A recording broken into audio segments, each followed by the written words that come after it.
moment has now been viewed hundreds of millions of times all around the world.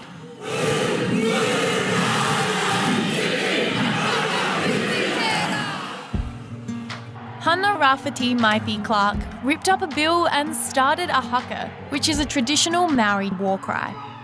While it ended with her being briefly suspended from Parliament, she did it to represent what a lot of Maori people were feeling about a piece of legislation designed to change the way New Zealand views one of its most important founding documents, the Treaty of Waitangi. It's an agreement signed in 1840 between the British Crown and Maori chiefs. Maori people have been living in New Zealand, or Aotearoa, for thousands of years when the British started to settle there in the 18th century. And while the British had acknowledged that the Maori people controlled their land, as more settlers arrived, more problems like crime started to arise. So Maori chiefs wrote to the British Crown, asking for help controlling its citizens. Britain responded with a treaty, laying out a plan to build a nation and a government. Under it, the British would control New Zealand, and Maori would become British subjects, but would keep control of their lands, forests, fisheries, and other possessions. It was signed in the town of Waitangi, and copies were sent to Maori tribes around Aotearoa. There were some issues though. You see, the treaty was written in English and Maori, and there were some important differences between the two versions. And to this day, many Maori say their treaty never gave control to Britain. What followed was years of war, disease, and displacement for Maori people. While they were given voting rights and their own seats in New Zealand's parliament, Maori people would fight for many decades for the promises that were made in the Waitangi Treaty.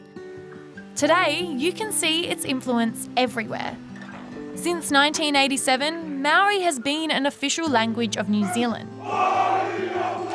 It's in schools and on TV. And Maori cultural practices are shared and celebrated across the country.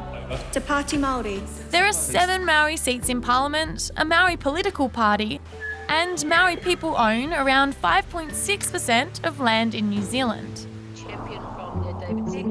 But not everybody is happy with some of these changes in New Zealand society. My call is to stop dividing people by their ethnicity and their race. This is David Seymour, the leader of the ACT Party, which helped New Zealand's Prime Minister to form government. He says the way the Treaty of Waitangi is interpreted today gives Maori people different rights to other New Zealanders, which he says isn't fair. So he created a bill that would make it apply to all citizens, not just Maori people. The bill never had enough support to be passed, but it still upset a lot of people. I came here to support the Maori people, and because my family are also Maori, so I want to do this for them because their land matters to them. And it's not just the people, but their future generations. It means everything. This is what our parents fought for, this is what our grandparents fought for, to maintain our cultural integrity.